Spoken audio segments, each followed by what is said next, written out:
नमस्ते। आज हम बात करने वाले हैं न्याय दर्शन की। ये कोई ऐसी वैसी फिलॉसफी नहीं है, बल्कि ये तो एक तरह का साइंस है, सच को जानने का विज्ञान जो हमें लॉजिक और रियलिटी को समझने के पावरफुल टूल्स देता है।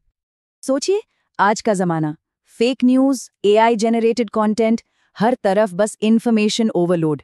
ऐसे में असली क्या है और नकली क्या, ये फर्क करना कितना मुश्किल हो गया है ना। पर मजे की बात यह है कि हजारों साल पहले एक भारतीय दर्शन, न्याय दर्शन, इसी प्रॉब्लम को सॉल्व करने निकला था कि भाई सच को परखें तो कैसे परखें।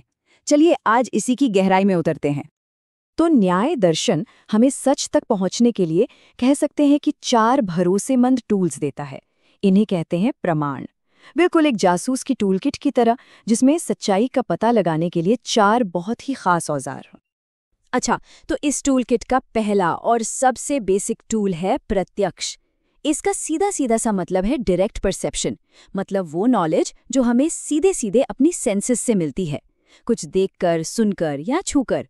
इसमें कोई बीच का आदमी नहीं, कोई मीडिएशन नहीं, एकदम डायरेक्ट। अब इसे एक कंप्यूटर एनालॉजी से समझते हैं जो एकदम क्लियर कर देगी। प्रत्यक्ष ज्ञान पता है कैसा है? बिल्कुल ऐसा जैसे अपनी स्क्रीन पर सीधे कोई एरर मैसेज देखना। आपने उसे खुद देखा डायरेक्टली, किसी और ने आकर नहीं बताया। दैट्स प्रत्यक्ष। ओके। दूसरा टूल है अनुमान, यानी इन्फेरेंस। इसमें हम सबूतों के आधार पर लॉजिक लगाकर किसी नए नतीजे पर पहुंचते हैं। जैसे हम सब जानते हैं कहीं धुआं दिख रहा है, तो हम तुरंत क्या सोचते हैं कि वहां आग होगी। क्यों? क्योंकि हमें पता है कि धुएं और आग के बीच एक पक्का कनेक्शन है।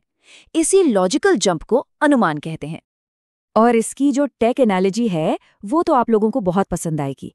एक डेवलपर के लिए अनुमान बिल्कुल वैसा ही है जैसे लॉग फाइल में धुआं यानी हाई सीपीयू यूसेज देखकर आग यानी मेमोरी लीक का पता लगा लेना। आपने लीक को डायरेक्टली नहीं देखा, लेकिन सबूतों से, मतलब लॉग फाइल से कंक्लूजन निकाल लिया। चलिए अब आते हैं तीसरे टूल पर, उपमान। इसका मतलब है कंपैरिजन या एनालॉजी। जब हम किसी नई चीज को किसी पुरानी जानी पहचानी चीज से कंपेयर करके समझते हैं ना, बस वही है उपमान। और ये कुछ भी नया सीखने का एक बहुत पावरफुल शॉर्टकट है। ये बिल्कुल वैसा है जैसे मान लीजिए किसी को C++ अच्छे से आती है, अब वो पाइथन सीख रहा है, तो वो क्या करेगा? वो सिंटैक्स को कंपेयर करेगा, दिमाग में ये कनेक्शन बनेगा, अरे वाह, C++ में ये चीज़ ऐसे होती है और पाइथन में ऐसे।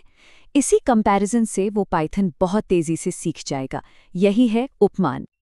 और हमारा चौथा और आखिरी टूल है शब्द, मतलब टेस्टिमोनी। ये वो नॉलेज है जो हमें किसी भरोसेमंद सोर्स से मिलती है, जैसे कोई एक्सपर्ट हो, कोई टीचर हो या फिर कोई अथॉरिटेटिव टेक्स्ट। कोडिंग की दुनिया में शब्द का सबसे बेस्ट एग्जाम्पल क्या हो सकता है? किसी भी प्रॉब्लम को सॉल्व करने के लिए ऑफिशियल डॉक्यूमेंटेशन पर भरोसा करना। हम उस पर भरोसा करते हैं। क्यों? क्योंकि वो एक रिलायबल, ट्रस्टवर्दी सोर्स है। तो इन चारों प्रमाणों को याद रखने के लिए एक छोटा सा आसान सा तरीका है, PAUS मेथड। P से प्रत्यक्ष, A से अनुमान, U से उपमान और S से शब्द। PAUS। ये आपके लॉजिकल थिंकिंग को एक स्ट्रक्चर देता है। तो एक क्विक सा सवाल, ज्ञान के इन 4 टूल्स में से कौन सा टूल है जो रिलायबल टेस्टिमनी पर डिपेंड करता है? सोचिए। हाँ, बिल्कुल सही, वो है शब्द प्रमाण। अच्छा, तो हमने ये तो समझ लिया कि जानना कैसे है, पर अब एक और भी बड़ा सवाल है कि जानने वाला कौन है? मतलब हु एम आई? न्याय दर्शन इस सवाल, आत्मा और मुक्ति की खोज में भी हमारी मदद करता है। न्याय दर्शन के हिसाब से आत्मा और हमारा शरीर या मन, ये 2 अलग-अलग चीजें हैं। देखिए, आत्मा यानी सेल्फ, वो है असली यूजर या सीपीयू जो इटर्नल है, हमेशा रहती है। और हमारा शरीर और मन, वो है हार्डवेयर या सॉफ्टवेयर की तरह, टेम्पररी। और कॉन्शियसनेस यानी चेतना, वो आत्मा का एक गुण है जो शरीर के संपर्क में आने पे एक्टिवेट होता है। तो असली नोअर आत्मा है, शरीर और मन तो बस जानने के इंस्ट्रूमेंट हैं। और न्याय दर्शन का जो अल्टीमेट गोल है वो है मुक्ति। अब ये मुक्ति क्या है? इसे प्रोग्रामिंग की भाषा में समझे तो ये दुख और जन्म मृत्यु के इन्फिनिट लूप से बाहर निकलना है। एक ऐसा बग जो बार बार चल रहा है, जब आत्मा को ये ज्ञान हो जाता है कि वो इस बॉडी माइंड हार्डवेयर सॉफ्टवेयर से अलग है, तब वो इस लूप को ब्रेक करके मुक्त हो जाती है। तो फिर से एक सवाल दिमाग में आता है, न्याय के अनुसार कॉन्शियसनेस आत्मा का परमानेंट एसेंस है या एक टेम्पररी क्वालिटी? याद है ना, ये एक टेम्पररी गुण है जो शरीर से जुड़ने पर ही सामने आता है। तो खुद को जानने की कोशिश से अब थोड़ा जूम आउट करते हैं और पूरे ब्रह्मांड को देखते हैं। न्याय दर्शन ईश्वर के अस्तित्व के लिए भी लॉजिकल प्रूफ्स देता है। वो पूछता है कि इस यूनिवर्स का आर्किटेक्ट कौन है। न्याय का तर्क ना बहुत सीधा और सरल है। वो कहते हैं कि ये यूनिवर्स एक इफेक्ट है, जैसे एक मिट्टी का घड़ा, और हर इफेक्ट का कोई ना कोई इंटेलिजेंट कॉज जरूर होता है, जैसे घड़े के लिए कुम्हार। अब ये दुनिया एटम से बनी है, जो खुद तो बेजान है, इनर्ट है, तो उन्हें कर्म के नियमों के हिसाब से जोड़कर ये दुनिया बनाने के लिए एक इंटेलिजेंट एजेंट यानी ईश्वर की जरूरत है। इसकी एनालॉजी तो बहुत ही कमाल की है। सोचिए, ईश्वर इस यूनिवर्स के मास्टर प्रोग्रामर हैं, जो एटम्स यानी डेटा को कर्म के नियमों यानी लॉजिक के हिसाब से ऑर्गेनाइज करते हैं।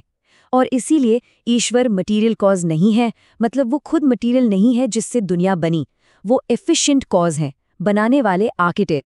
तो ये पॉइंट क्लियर करने के लिए एक आखिरी सवाल, न्याय दर्शन में ईश्वर ब्रह्मांड का मटेरियल कॉज है या एफिशिएंट कॉज? बिल्कुल, वो है एफिशिएंट कॉज यानी कुशल कारण। अब आप सोच रहे होंगे कि ये सब हजारों साल पुरानी बातें आज हमारे लिए, स्पेशली टेक्नोलॉजी की दुनिया में, क्यों मैटर करते हैं। चलिए देखते हैं ये आज भी कितनी रेलेवेंट है। देखिए, न्याय दर्शन आज के टेक प्रोफेशनल्स के लिए एक तरह की एंशिएंट टूल किट है। जब आप कोड डीबग करते हैं तो आप क्या कर रहे हैं? आप अनुमान का ही तो इस्तेमाल कर रहे हैं। जब ऑनलाइन सोर्सेज को वेरीफाई करते हैं तो आप शब्द प्रमाण के प्रिंसिपल्स लगा रहे हैं। सिस्टम डिजाइन में यूजर आत्मा और आर्किटेक्ट ईश्वर के रिलेशन को समझना सिस्टम आर्किटेक्चर एनालिसिस जैसे ही तो है। इन शॉर्ट, न्याय किसी भी कॉम्प्लेक्स प्रॉब्लम को टैकल करने के लिए एक सॉलिड स्ट्रक्चर्ड फ्रेमवर्क देता है। तो ये बात गांठ बांध लीजिए, ये जो लॉजिकल थिंकिंग है, ये सिर्फ फिलॉसफी की किताबों के लिए नहीं है। ये एआई, साइबर सिक्योरिटी और कॉम्प्लेक्स सिस्टम्स के फ्यूचर को बनाने की फाउंडेशन है। ये सोचने का वो तरीका है जो हमें एक बेहतर इंजीनियर और एक बेहतर प्रॉब्लम सॉल्वर बनाता है। और आखिर में मैं आपको एक सवाल के साथ छोड़कर जा रहा हूं। अगर हमारा दिमाग एक कंप्यूटर है, तो क्या हम कभी उसका कोड समझ पाएंगे? न्याय दर्शन शायद उस कोड को समझने के लिए हमें कुछ शुरुआती टूल्स देता है। सोचिएगा जरूर।